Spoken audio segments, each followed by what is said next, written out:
Hello বন্ধুরা, আসসালামু আলাইকুম। স্বাগতম জানাচ্ছি আমার চ্যানেলে। তো বন্ধুরা, আজকে মজার একটা রেসিপি নিয়ে হাজির হয়ে গেলাম। তো যারা মাংস খেতে খেতে একদম মুখের স্বাদ নষ্ট করে ফেলেছেন বন্ধুরা, তাদের জন্য আজকে নিয়ে এসেছি খেসারি ডালের একটা রেসিপি। তো দেখিয়ে দিচ্ছি বন্ধুরা, ভিডিও করার সুবিধার কারণে এখানে আমি একসঙ্গে একটা প্লেটের উপরে গুছিয়ে নিয়েছি। তো আমি এখানে খেসারির ডাল নিয়ে নিয়েছি যতটা আমি রান্না করব। তো ডালটাকে আমি প্রথমে বেছে ধুয়ে ভিজিয়ে রেখেছিলাম বন্ধুরা। খুব ভালো করে কষলে ডালটা ধুতে হবে, যতক্ষণ পর্যন্ত না স্বচ্ছ পানি বের হয় ততক্ষণ পর্যন্ত লাগাতার ধুয়ে তারপরে এটাকে 30 মিনিটের মতো ভিজিয়ে রাখলেই যথেষ্ট। আর এখানে আমি নিয়ে নিয়েছি আলু ছোট করে কেটে নেওয়া, আর একটা টমেটো কিউব করে কেটে নিয়েছি বন্ধুরা। একদমই অল্প মশলাতে এই চচ্চড়ি রেসিপিটা খেতে ভীষণ মজার, মুখের স্বাদ একদম ফিরে আসবে। কথা দিলাম, সঙ্গেই থাকুন বন্ধুরা, পুরো ভিডিওটি কন্টিনিউ করুন, আশা করছি মজা লাগবে। আর এই রেসিপিটি কিন্তু আপনারা অন্য কোনো ডাল দিয়ে করতে পারবেন না, অর্থাৎ মুসুরির ডাল দিয়ে কিন্তু এত ভালো লাগে না। খেসারি হতে হবে অথবা মাসকলাই, এরকম যদি হয় তাহলে করে নেওয়া যাবে, কিন্তু মুসুরির ডালটা দিয়ে করলে টেস্টটা অত ভালো আসবে না বন্ধুরা। তো আমি এটাকে একটু সাইডে সরিয়ে রাখছি। আর এখানে আমি একটু মশলা দেখিয়ে দিচ্ছি বন্ধুরা। 1 ইঞ্চি পরিমাণ আদা নিয়েছি, 2টা পেঁয়াজ মোটা করে কেটে নিয়েছি কারণ এটা বেটে নেব। আর একটা মাত্র রসুন নিয়েছি, 1 চা চামচ পরিমাণ গোটা জিরা নিব, এখনও নিইনি। তো আমি এটাকে বেটে নেব শিলপাটায়।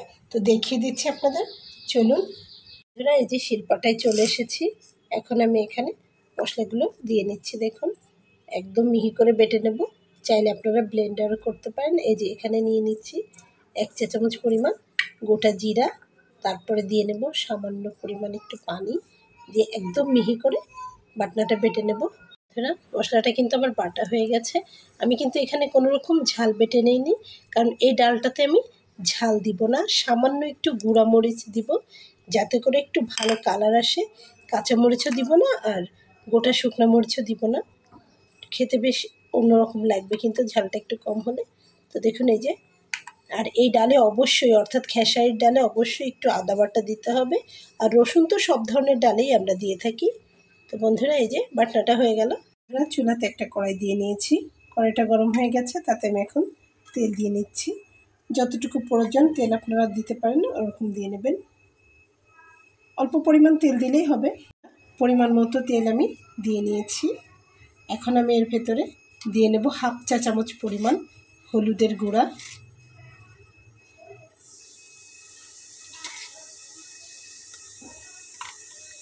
দিয়ে নিলাম। আর আমি দিয়ে নিচ্ছি লবণ,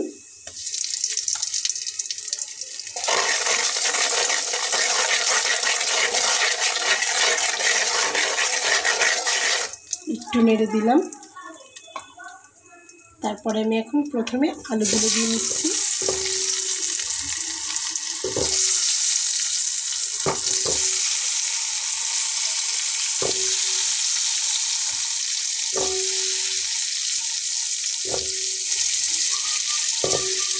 আলুগুলো সব দিয়ে নিলাম। চুলার আঁচটাকে একটু কমিয়ে দিয়েছি।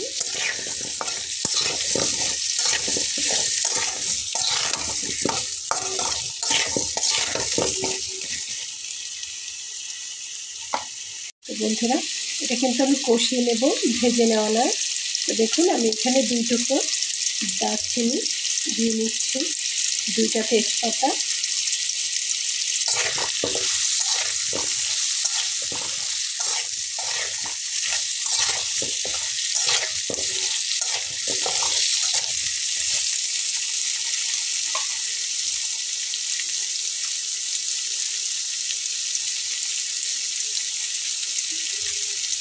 আলুটাকে একটু ভালো করে নেড়ে চেড়ে নিয়ে তারপরে আমি ডালটা দেবো।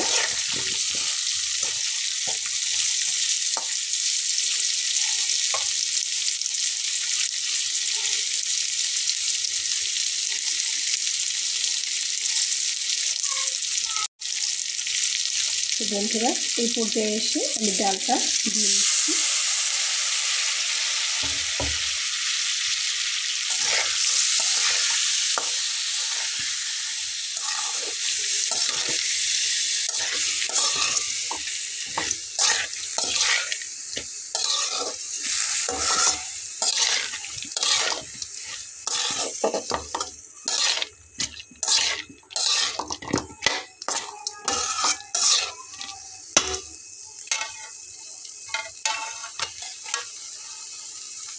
তারপরে আমি এখন মশলাটা দিয়ে দেবো।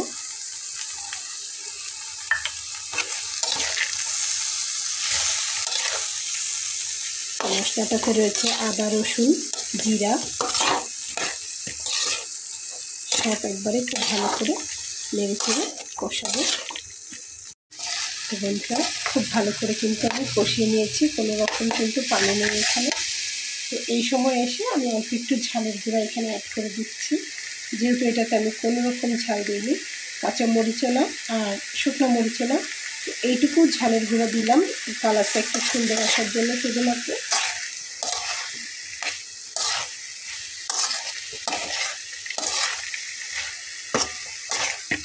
দিয়ে একটু নাড়াচাড়া করে মিলিয়ে নেব।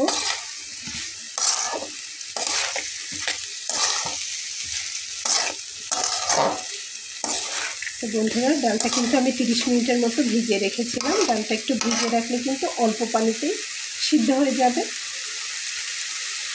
তো আমি এখানে মশলা বেটে নেওয়া পানিটা দিয়ে নিচ্ছি শিলটা ধুয়ে।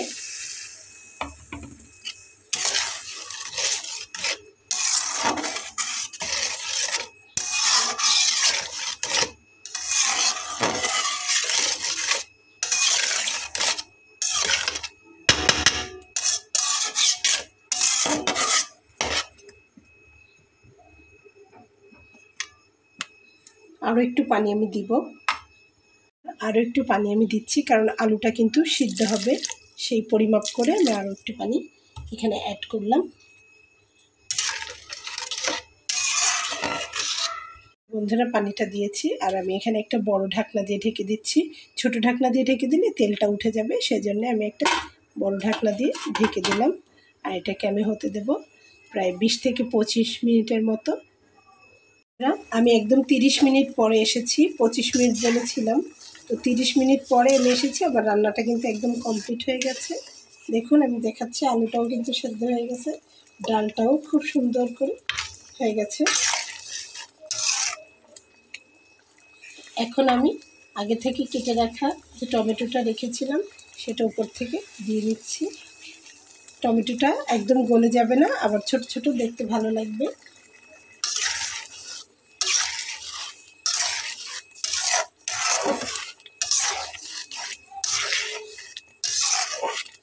দিয়ে খুব ভালো করে নেড়ে চেড়ে নামিয়ে ফেলবো।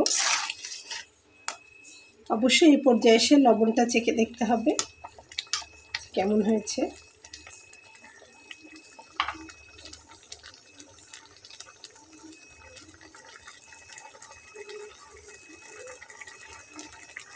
তো বন্ধুরা 10 মিনিটের মতো জাল করব। তো বন্ধুরা দেখুন আমার রান্নাটা কিন্তু হয়ে গেছে, খেতে ভীষণ মজার। 1 চামচ পরিমাণ পাতে নিলে আর দেখা লাগবে না, এত টেস্ট খেতে বন্ধুরা। তো অবশ্যই বাসায় তৈরি করবেন। আর ভিডিওটি ভালো লাগলে লাইক, কমেন্ট, শেয়ার করতে ভুলবেন না বন্ধুরা। দেখা হবে পরবর্তীতে নতুন কোনো রেসিপি নিয়ে। সেই পর্যন্ত সবাই ভালো থাকবেন। আল্লাহ হাফেজ।